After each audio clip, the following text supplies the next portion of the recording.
I was ironing the white shirt Christopher asked me to prepare for his rehearsal dinner when the text arrived. The iron hissed, steam curling like ghosts around my wrists. The screen lit up. "You're not invited to the wedding. Please don't make this harder." I read it twice, the words pulsing like a neon sign against darkness. My thumb hovered over call. Once, twice, voicemail both times. My own voice echoed faintly in the quiet house, bounced off the refrigerator, then vanished. I folded the warm shirt and laid it across the dining chair, the same chair that once held his backpack when he raced through stories of school.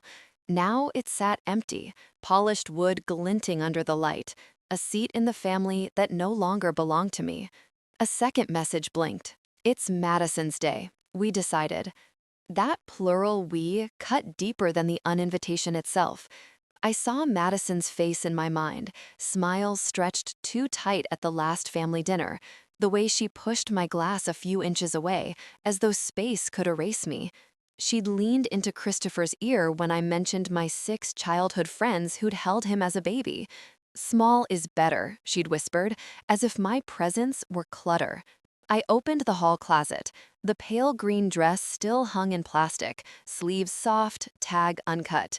I had chosen it carefully, plain enough not to overshadow anyone. I shut the door fast. The click sounded like finality. On the counter sat the binder I'd built for months. Tabs in neat rows. Venue, florist, catering, rentals. My name, Eleanor Hayes, signed in careful ink across every contract. Vendors trusted me. Time mattered. But touching the smooth cover, I realized my name was more than formality. It was the spine. I poured coffee and let it cool untouched. The kitchen clock ticked relentlessly, measuring every casserole baked, every overtime shift endured. Memories rolled in like tidewater. Selling my engagement ring to cover Christopher's condo down payment, learning the bus schedule by heart so he could take the car to rotations, clapping quietly at the back of the auditorium when he graduated, another mother pressing a tissue into my hand. Madison hadn't been there then. She hadn't seen the scaffolding I'd built under his life. My phone buzzed again. "Abigail, just let them have their moment, Mom. You always make Madison nervous." I stared until the screen dimmed. There it was, the hidden verdict. I was the problem, not the mother.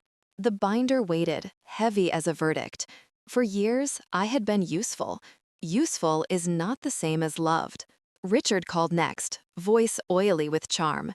"We're pooling a surprise down payment, $2,800 each.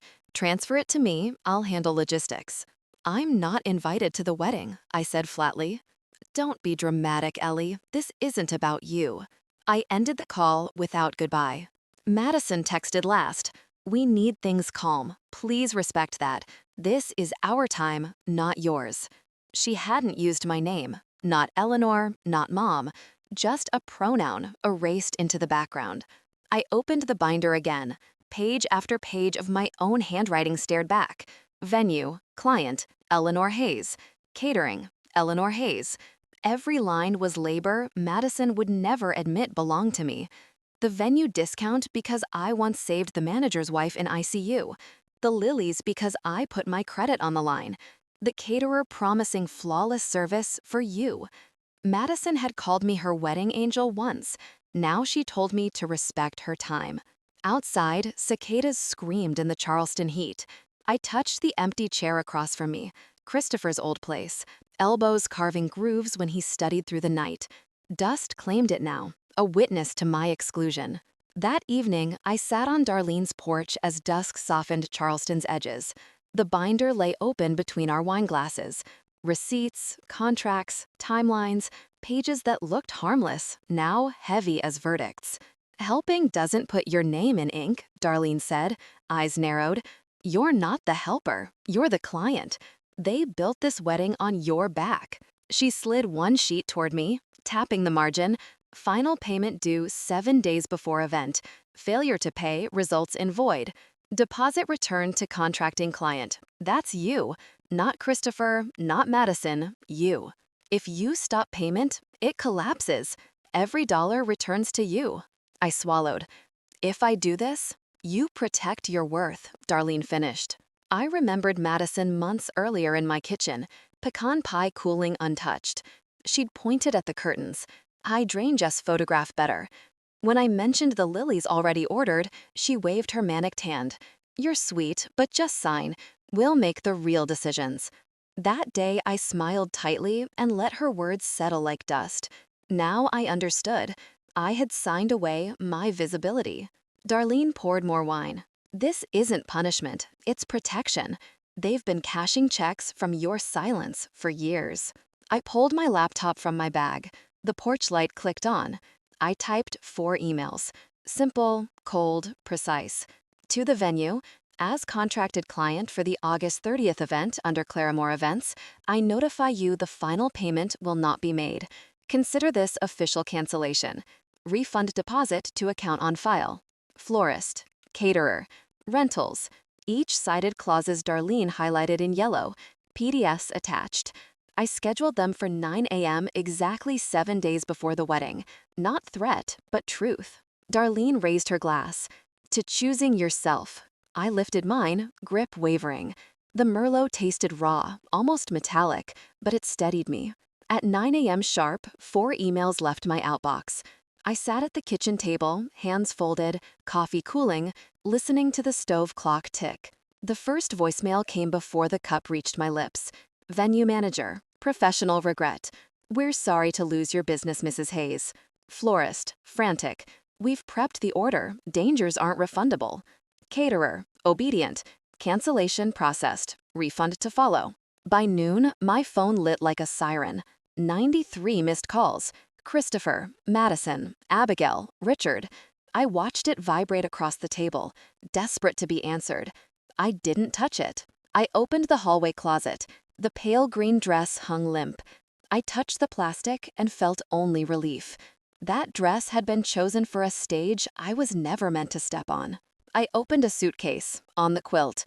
Linen dresses, sandals, wide-brimmed hat. I rolled clothes.